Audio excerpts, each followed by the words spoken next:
네, 안녕하세요. 파라티스 제품 개발자 천서원입니다. 인사드리겠습니다.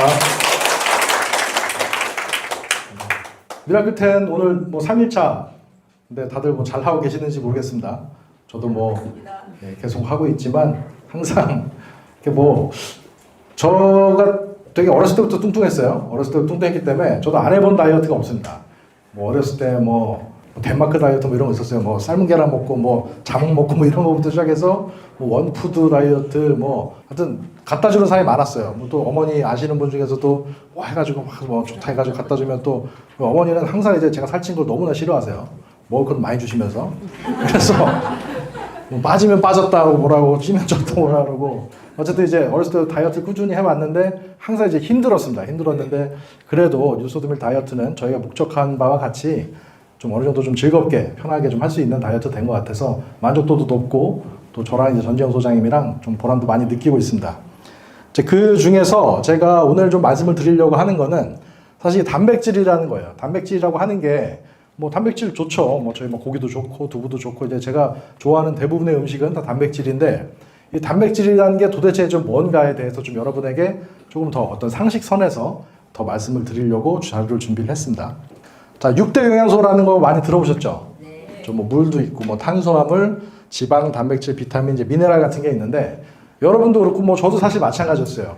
비타민, 미네랄 이런 거는 굉장히 좀 나이가 좀 들어가면서 집착을 하게 되죠. 하루라도 비타민 좀 안 먹으면은 몸이 좀 어떻게 될 것 같고 미네랄 좀 부족하다 그러면 뭔가 이렇게 빨리 섭취를 해야 될 것 같고 물의 중요성에 대해서도 굉장히 많은 분들 얘기 많이 하세요. 물을 많이 먹어야 된다.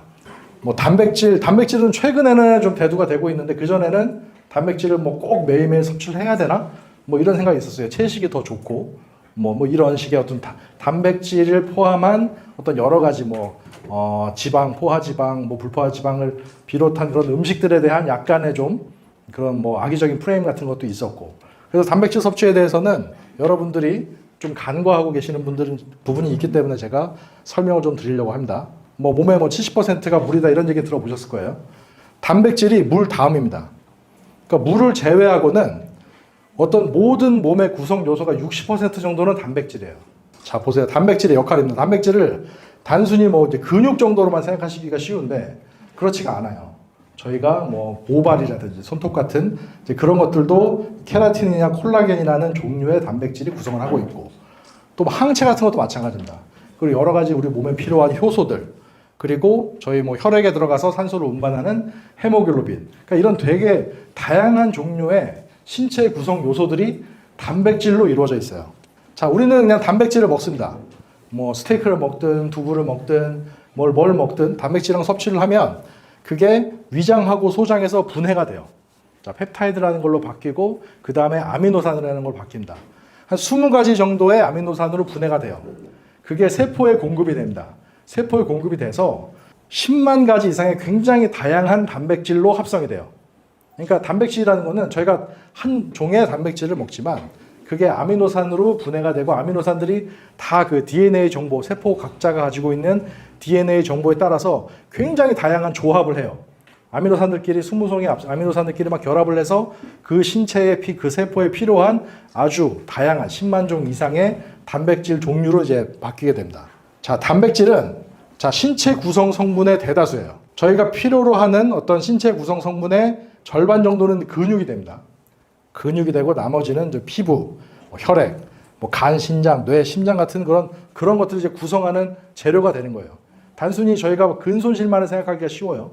하지만 단백질이 부족해지면 여러 가지 심장에 필요한 원료라든지 혈액에 필요한 원료라든지 피부를 구성하는 콜라겐 같은 것들도 같이 부족해질 수가 있다는 얘기입니다. 단백질이 거의 근육하고 이제 등가처럼 단백질이 부족하면 근손실보다 사실 훨씬 더 심각한 문제를 초래할 수가 있어요. 면역세포하고 항체가 단백질이라는 겁니다. 이것도 되게 간과하기가 쉽고 단백질이 부족해지면 저희가 면역 기능이라든지 병을 이겨낼 수 있는 그런 항체 같은 것들도 부족해질 수가 있다는 얘기예요. 자, 그것 이외에도 혈당을 조절하는 인슐린이라든지 소화를 도와주는 여러 가지 효소들, 손발톱, 케라틴, 망막에서 빛을 받아들이는 단백질, 산소 운반을 도와주는 헤모글로빈, 콜라겐, 그리고 근육을 움직일 수 있게 하는 단백질들. 남성의 정액도 마찬가지로 생식 기능도 단백질의 어떤 섭취량에 따라서 달라질 수가 있다는 얘기입니다. 자, 단백질 결핍을 알아볼 수 있는 자가 진단이 있어요. 자, 감기에 잘 걸려요. 단백질이 부족하면 면역 세포가 떨어지고 항체를 만드는 기능이 떨어집니다. 감기뿐만이 아니라 여러 가지 단백질의 부족에 따라서 질병에 잘 걸릴 수가 있어요. 다리가 많이 붓는다. 왜냐하면 단백질은 혈액 내에 수분을 잡아두는 기능을 해요. 단백질이 부족해지면 혈액 내에 수분을 잡아주지 못하고 혈액 이외의 조직들의 수분이 퍼져나가게 됩니다. 그렇기 때문에 손, 발, 발목, 종아리 이런 것들이 잘 붙는 것들은 단백질의 결핍일 수가 있어요. 손발톱이 잘 부러진다. 그러니까 구성 요소가, 그러니까 재료가 부족한 거예요. 계속 모발을 만들어내고 손톱을 만들어내는데 뭘 만들어낼 재료가 부족한 거예요. 저희가 손발톱이 잘 부러진다고 해서 비오틴을 섭취를 한다든지 아니면 여러 가지 비타민을 먹는다든지 그런 것들은 그런 어떤 조직의 재건 합성들을 도와주는 조효소인 거지, 원래 재료가 부족해지면 아무리 그런 부가적인 합성을 도와주는 물질들이 있어도 재료가 부족한데 어떻게 만들어요. 그런 것들이 있고, 머리카락 가늘어진다도 마찬가지고, 단 음식이 먹고 싶어진다. 몸 안에 글루코신이라고 하는 이제 그런 것들이 부족해지면 바로 뇌에다가 빨리 단 거 섭취해 라고 바로 신호를 보내요. 미라클 10 이렇게 하시면서 예전보다는 좀 단 게 덜 땡긴다. 이제 이런, 저도 그랬어요. 저도 식단이 좀 많이 바뀌었습니다. 저도 막 옛날처럼 무분별한 그런 건 안 해요. 아예 안 먹진 않지만 훨씬 더 이제 그런 욕구가 집에 단 게 되게 많아요. 이제 애들 많고 하니까 물면 또 이렇게 하나씩 물려줘야 되잖아요. 그러니까 많은데 옛날 같으면 이제 개 하나 물리고 저도 이제 하나 먹고 했는데 요새는 잘 안 그래요. 아무튼 이런 단 음식에 대한 어떤 욕구 같은 것들도 단백질 섭취 때문에 좀 줄어들 수 있다는 얘기고. 자, 많이 보셨을 거예요. 그러니까 나이가 들면 근육량이 줄어듭니다. 한 30, 40대가 이상이 되면 매년 일정 비율 이후로 쭉쭉 떨어지고, 그것들이 운동을 안 하고 단백질 섭취가 적게 되면 80세, 70세, 80대에는 40%, 50% 정도 근이 감소돼. 그러니까 자연적인 감소예요. 그러니까 이때부터는 신경을 써야 된다는 얘기입니다. 단백질 섭취를 많이 하고, 단백질 섭취만 하면 되는 게 아니에요. 운동을 꼭 하셔야 됩니다. 그래서 이렇게 신체적으로 자연적으로 떨어져 나가는 것들을 자꾸 이렇게 끌어올려야 돼요. 그러니까 반드시 단백질 섭취와 운동을 꼭 하셔야 된다. 이거는 제가 왜 필요한지에 대해서는 말씀을 드릴게요. 자, 단백질을 얼마나 먹어야 될까? 자, 무슨 발표하는 것마다 다르지만 일반적으로는 킬로그램당 1g입니다. 60kg 정도 되시는 분들은 60g 정도 드셔야 돼요. 저는 한 100g 이상 먹어야 됩니다. 아무튼 그래요. 필요합니다. 저는 고기를 엄청 좋아하기 때문에 사실 계속 먹는데, 이게 뭐가 문제냐면 사실은 흡수가 문제예요. 그러니까 얼마나 먹느니까. 충분히 한국 사람들 많이 먹어요. 그러니까 우리 육류 좋아하시잖아요. 두부도 좋아하시고, 사실 밥에도 일정량의 단백질이 들어있기 때문에 먹긴 잘 먹는단 말이에요. 근데 단백질이 위랑 소장에서 분해 흡수가 된다고 하셨잖아요. 근데 위가 단백질을 분해시키질 못해요, 나이가 들면. 자, 이게 거의 한 200에 가까운 수치인데 나이가 들면 50 가까이 떨어집니다. 그러니까 위산의 분비량이 4분의 1까지 떨어지는 거예요. 그러니까 젊었을 때 고기를 100g 먹는 거랑 나이가 들어서 고기를 100g 먹는 거는 분해할 수 없어요. 그러니까 나이가 들면은 4분의 1밖에 분해를 못 시킵니다. 고기를 100g 먹어도 25g밖에 섭취가 안 되는 거예요. 나머지는 다 그냥 대변으로 배출이 되는 거죠. 연세가 드신 분들은 어떤 아까 권장 기준량, 그러니까 근손실을 막기 위한 최소한의 기준보다 좀 더 드시는 게 좋습니다. 흡수가 잘 안 돼요. 그러니까 스테이크 같은 것들을 200g 정도 먹는다고 해도 한 40g 정도밖에 안 되고, 돼지고기 등심 같은 것도 한 10% 정도밖에 안 되고, 계란 같은 것들도 그렇고, 먹어봐야 밥 한 공기 먹으면 단백질은 5g 정도밖에 안 됩니다. 저희가 필요로 하는 60g, 저 같은 경우는 100g 정도를 섭취하기가 되게 좀 까다로워요. 물론 삼겹살집 가서 4인분, 5인분 먹을 날도 있지만, 근손실이라는 거는 그렇지, 꾸준하게 먹지 못하고 어느 날 제가 예를 들어서 그냥 라면만 한두 개 먹고 그냥 끝났단 말이에요. 그러면은 그날은 근손실이 반드시 일어나게 돼 있어요. 그러니까 꾸준하게 섭취하는 게 굉장히 중요합니다. 자, 단백질 섭취는 또 영노화하고 굉장히 밀접한 관련이 있어요. 자, 단백질을 섭취하는 것은 근육량을 유지한다는 것과 마찬가지입니다. 근데 여기에 단백질 섭취만이 있는 게 아니라 또 반드시 운동이라는 게 있어야 돼요. 제가 미라클 10 같은 거 강의할 때 운동을 그렇게 강조하진 않았어요. 왜냐면 운동하는 게 이제 힘들다는 걸 아니까, 그런 다이어트 기간 도중에. 근데 운동이 사실은 이제 반드시 필요한 건 맞습니다. 그러니까 어느 정도 체중 조절을 해서, 그러니까 살을 빼기 위해서 운동을 한다는 건 조금 말이 안 맞아요. 근육 양을 늘리는 거예요. 그러니까 근육 양을 늘리는 거는 저희가 단순히 밥 먹고 한 10분, 20분 산책한다거나 체조를 한다거나 이렇게 해가지고 늘어나진 않아요.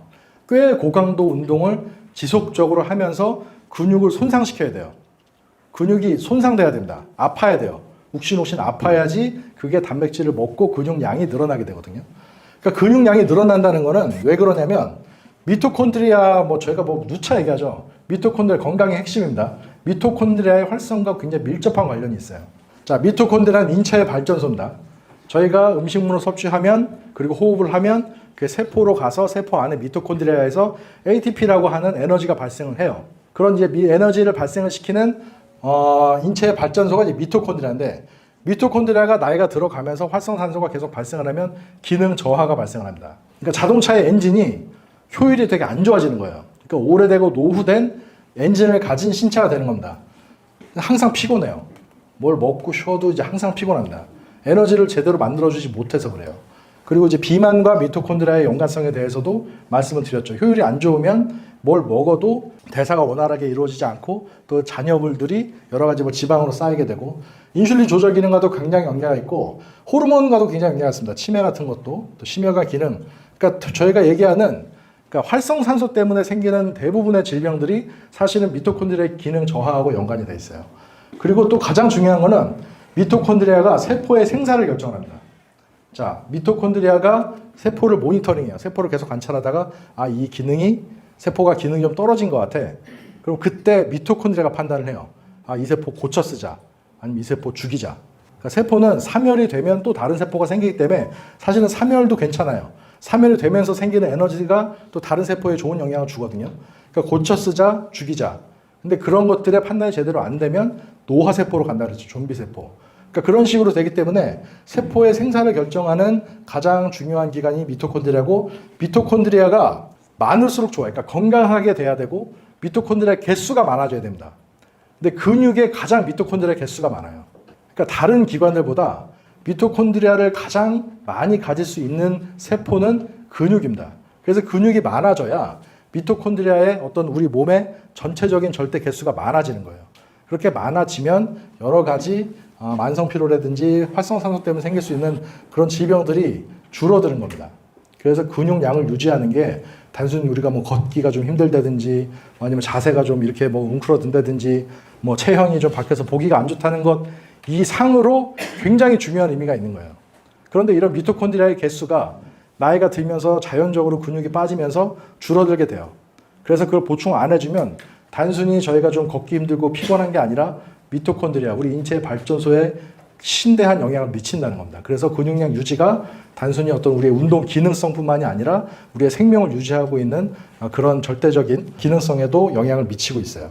자, 그래서 이렇게 중요한 단백질인데 이제 어떻게 섭취를 해야 되느냐는 말이죠. 그러니까 여기서부터는 제가 뉴소드미를 어떻게 개발하고자 하는 방향성이 들어가 있어요. 자, 충분한 양의 단백질을 섭취를 하셔야 됩니다. 충분한 양을 섭취를 하셔야 돼요. 그리고 자, 아까 단백질이 아미노산으로 바뀌어서 단백질 10만여 종의 단백질 합성이 된다고 했죠. 아미노산으로 분해가 되는데 단백질이 한 20개 정도의 아미노산 종류로 분류가 돼요.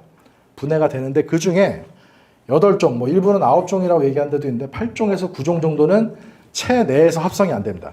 그러니까 몸에서 합성을 할 수 있는 아미노산이 있고 몸에서 합성을 할 수 없어서 외부에서 음식물로 섭취를 해야 되는 아미노산이 있어요. 그런 것들을 8종의 또는 9종의 필수 아미노산이라고 해요.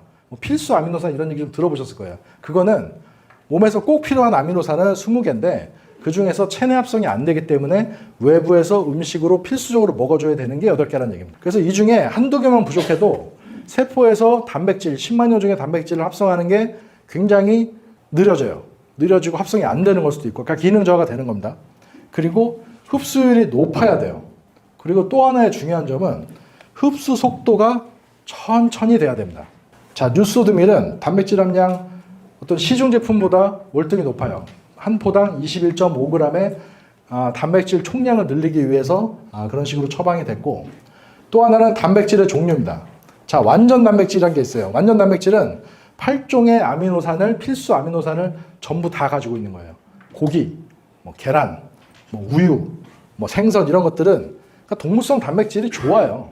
그러니까 좋습니다. 동물성 단백질은 좋아요. 좋은데 자, 동물성 단백질 어떻게 섭취하세요, 여러분들? 갈비찜, 스테이크.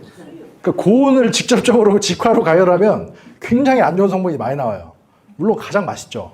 근데 몸에는 굉장히 안 좋습니다. 수육이 제일 좋아요.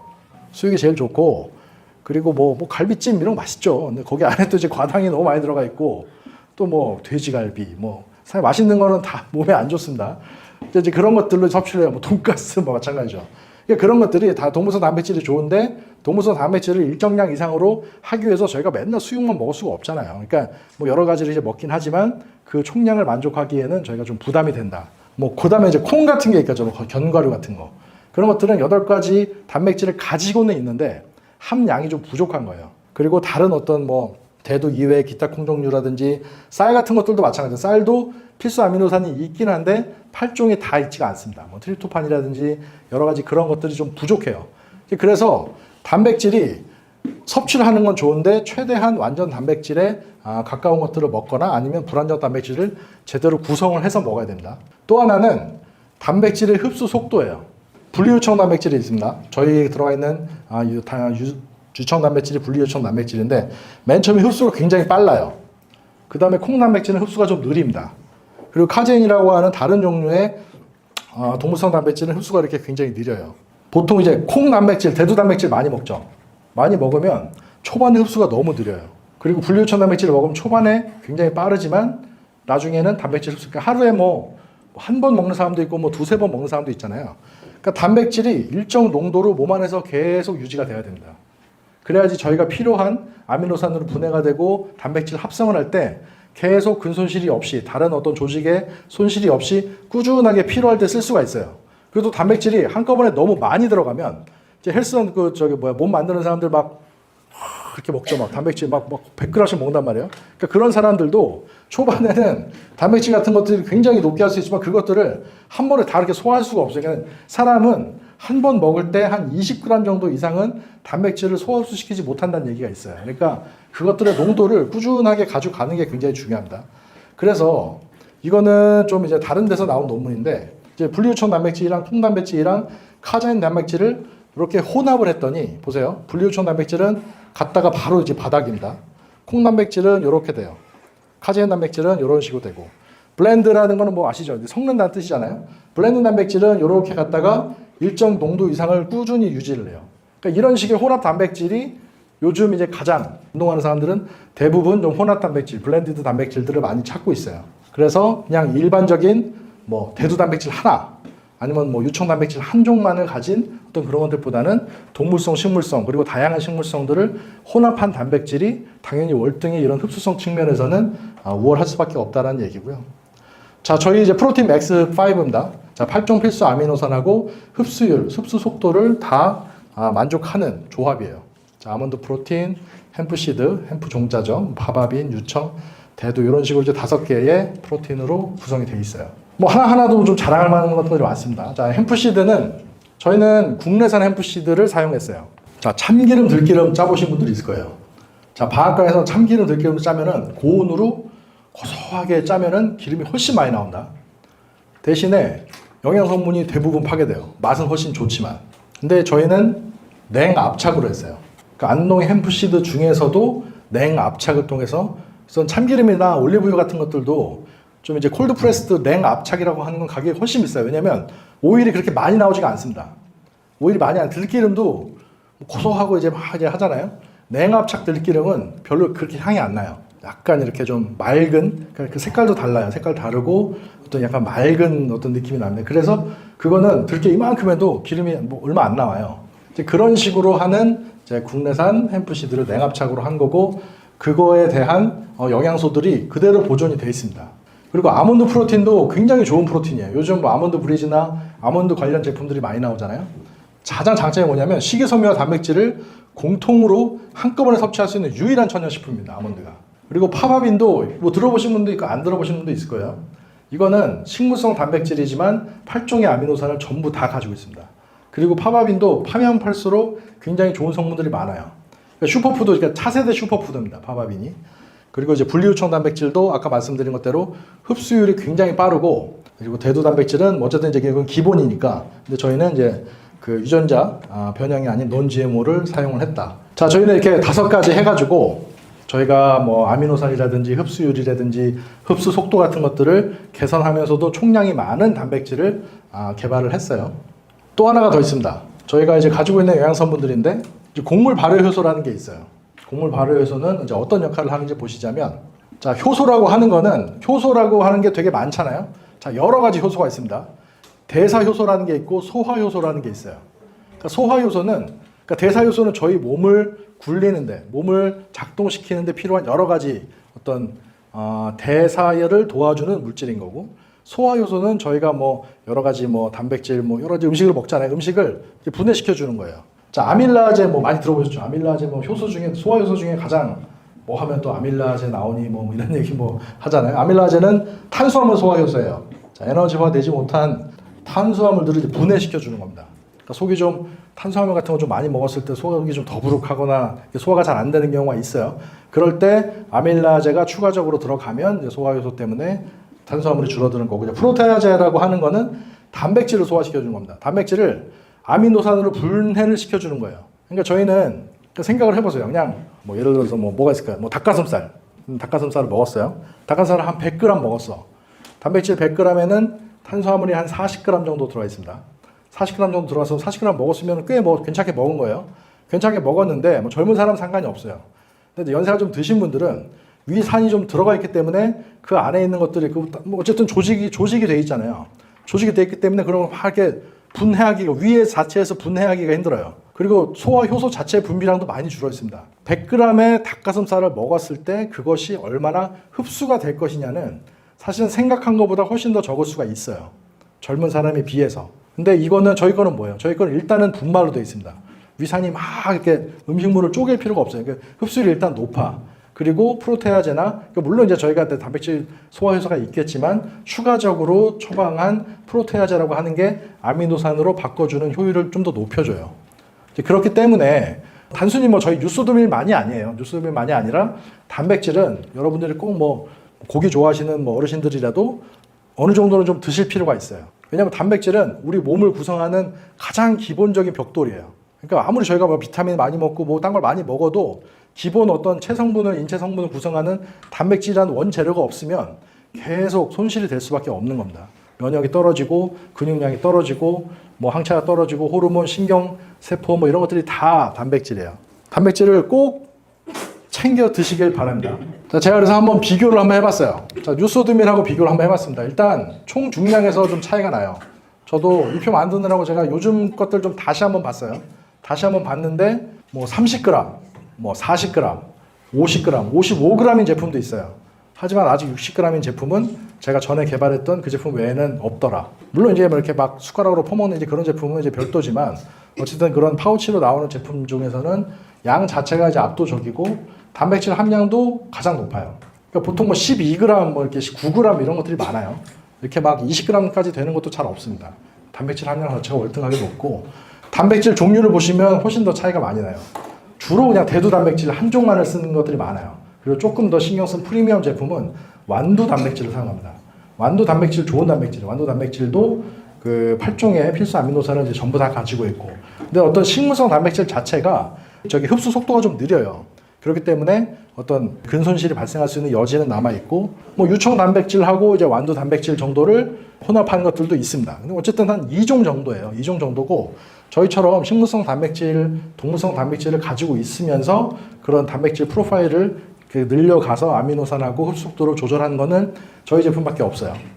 이거를 좀 알아주셔서 어떤 차이를 가지고 있느냐를 좀 알아주셨으면 좋겠고, 소화 효소를 가지고 있는 제품도 뭐 몇 개 있습니다. 몇 개. 그 수많은 단백질 중에 이런 단백질의 흡수율을 높여주고, 또 우리가, 그러니까 저는 이제 제가 제품 개발할 때 주로 이제 의견 나눴던 분들이 좀 연세가 있으신 분들이잖아요. 그러니까 그런 분들은 대부분 그 얘기를 했어요. 이거만 먹으면 나는 속이 안 좋아가지고 도저히 이거 뭐 하루 이틀 하고서는 못하겠다. 그래서 제가 특별히 신경 쓴 게 속이 더부룩해지면 안 되겠다는 거예요. 그래서 소화효소를 굉장히 고용량으로 집어넣었어요. 항산화 기능도 마찬가지입니다. 그러니까 다이어트를 한다는 거는 그 자체가 다시 칼로리 제한이 되면 제가 미토콘드리아가 살아난다고 얘기 드렸죠. 그러니까 항산화 기능이 그때가 살만 빼는 데가 아니에요. 그 기회를 이용해서 적극적으로 영노화를 이뤄야 되는 타이밍입니다. 가장 좋은 타이밍이에요. 그러니까 다이어트 기간 끝나, 잘 먹어. 음식을 잘 먹고 칼로리가 높잖아요. 아무리 액티노바 뭐 한 통씩 두 통씩 드셔도 안 생깁니다. 영노화 안 생겨요. 칼로리 제한이 먼저고 그 다음이 미토콘드리아를 활성화시키는 거예요. 그러니까 이런 미라클 10을 하는 기간 동안만 영노화가 생긴다고 보시면 돼요. 그 다음 끝나고 막 떡볶이, 뭐 치킨 이런 거 드시기 시작하면 영노화, 액티노바 한 통씩 드셔도 안 생긴다.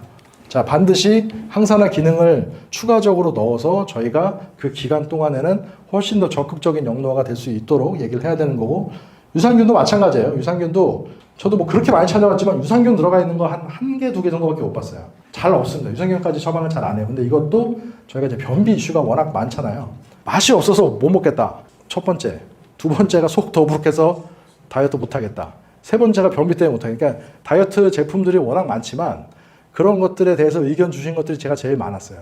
그래서 소화하고 변비 쪽은 좀 잡고 가야 되고, 완전히 잡을 수는 없어요. 이거는 어쨌든 가루 음식이라는 거에 한계가 있기 때문에 완전히 잡을 수는 없지만, 그게 또 저희는 프로그램 상으로 한 4일차 정도부터는 충분한 야채랑 이런 것들 드실 수 있으니까 좀 극복이 가능하다라는 거였고, 식이섬유 쪽도 사실은 마찬가지입니다. 배고픔, 그리고 이제 배변, 그러니까 식이섬유는 조금 더부룩하게 만드는 성분이에요. 그러니까 식이섬유 종류가 되게 많아요. 그러니까 식이 종류가 되게 많은데 주로 뭐 차전자피라든지 뭐 이런 것들은 효과는 뭐 어마어마합니다. 뭐 먹으면 절대 배가 안 고프고, 근데 그런 것들은 또 그런 건 이제 분해가 잘 안 되는 식이섬유고, 조직 자체가 좀 날카로워서 위장벽 같은 것들을 손상을 좀 시켜요. 그런 쪽의 식이섬유는 제가 또 다 뺐어요. 그러니까 소화도 좀 잘 되고 위는 많이 더부룩하지 않으면서 그래도 공복감 같은 거 유지시켜주고 배변 활동을 좀 원활하게 시켜주고, 또 식이섬유가 또 있어야지 또 장이 다시 살아나요. 그런 것들을 고려해서 만들었기 때문에, 그러니까 이런 어떤 차별성에 대해서 여러분들이 좀 정확히 아시고, 그래서 이제 뉴스드 밀은 자, 가족 모두 같이 먹는 식품이에요. 남녀노소 사실 뭐 저희 애들도 잘 먹고 있고, 어르신들은 더더욱 더 많이 드셔야 되는 겁니다. 그래서 저는 권장하기는 좀 일반 식사를 이제 하시는 때라도 한두 포 정도는 조금 더 챙겨 드셨으면 좋겠어요. 그러니까 단백질 섭취 차원에서. 그리고 한 끼가 될 수 있도록 만들었습니다. 뭐 어떻게 보면은 식사를 이제 건너 뛰어야 될 때도 있잖아요. 그렇게 할 때 한 끼를 만약에 드셔야 된다고 한다면, 저는 뭐 가능하면은 좀 뉴스드밀 같은 걸 챙겨 드시면서 그런 어떤 체성분들 손실되지 않도록 좀 관리를 좀 하셨으면 좋겠습니다. 강의 마치도록 하겠습니다. 감사합니다.